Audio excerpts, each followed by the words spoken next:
എന്താണ് ഇപ്പോൾ ജയരാജ് പറഞ്ഞത് മെഡിക്കൽ ടേംസ് പഠിക്കണം അത്രേ. ഏത് ഈ സർക്കാർ ആശുപത്രിയിലേക്ക് പോകുമ്പോൾ നമ്മൾ പഞ്ഞി മേടിച്ചോണ്ട് പോകണം, നമ്മൾ മരുന്ന് മേടിച്ചോണ്ട് പോകണം, നമ്മൾ കൂടെ ഒരു ഡോക്ടറെ കൊണ്ടുപോകണം. ഇനി പോരാത്തതിന് ഇവർ സർവ്വശിക്ഷാ അഭിയാൻ വഴി ഇവർ പുറത്തിറക്കുന്ന മെഡിക്കൽ ടേംസിന്റെ ഒരു പുസ്തകം കൂടെ മേടിച്ച് പഠിച്ചോണ്ട് പോയാൽ മതി. എന്നിട്ട് മതി വിമർശനം എന്ന് പറഞ്ഞാൽ അതെടുത്ത് അങ്ങ് അട്ടത്ത് വെച്ചാൽ മതി ജയരാജെ, അതെടുത്ത് അങ്ങ് അട്ടത്ത് വെച്ചാൽ മതി വീണ ജോർജെ എന്ന് പറയേണ്ടി വരും. ദൈവമേ, മൂർഖനെയാണല്ലോ ചവിട്ടിയത്. നോക്കൂ, ഈ സർക്കാർ ഇന്ന് 2 ലക്ഷം രൂപ പ്രഖ്യാപിച്ചിരിക്കുക.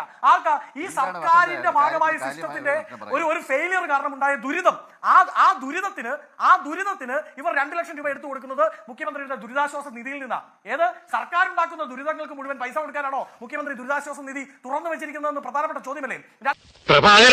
ആരോഗ്യവകുപ്പ് മന്ത്രി ഇതുവരെ മിണ്ടിയിട്ടില്ല, നാവൊന്നും അനക്കിയിട്ടില്ല, ഫേസ്ബുക്കിൽ 2 വരി എഴുതാൻ പോലും തയ്യാറായിട്ടില്ല. എന്നാൽ മുഖ്യമന്ത്രിയുടെ കൂടെ നിൽക്കുന്ന വൃന്ദോ പറയുന്നത് ഒറ്റപ്പെട്ട സംഭവങ്ങളാണ് ഇതൊക്കെ. ആ ഒറ്റപ്പെട്ട സംഭവങ്ങൾ കൊണ്ടുവന്ന് ഈ സർക്കാരിനെ താഴെ ഇറക്കാനുള്ള ശ്രമമാണ് നിങ്ങൾ നടത്തുന്നത്, പ്രതിപക്ഷവും മാധ്യമങ്ങളും. ഒറ്റപ്പെട്ട സംഭവങ്ങളുടെ അയ്യര് കളി കഴിഞ്ഞ വർഷമുണ്ട്, ഈ വർഷം മാത്രം ഉണ്ടായത് ഞാൻ പറയാം. കോഴിക്കോട് ഒരു ഹർഷിന 24 എയർ ചെയ്തിട്ടുള്ള വാർത്തയാണ്. ആ ഹർഷിന പ്രസവ ആവശ്യവുമായി ബന്ധപ്പെട്ടാണ് മെഡിക്കൽ കോളേജിൽ എത്തുന്നത്.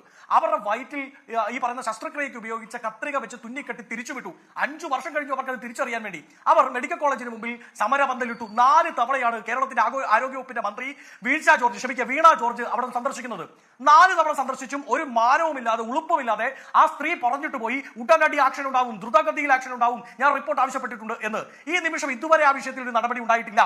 ഇത്രയും വലിയ ഗതികെട്ടവൻ ഈ ലോകത്ത് വേറെ ആരെങ്കിലും ഉണ്ടാവും എന്റെ കർത്താവേ?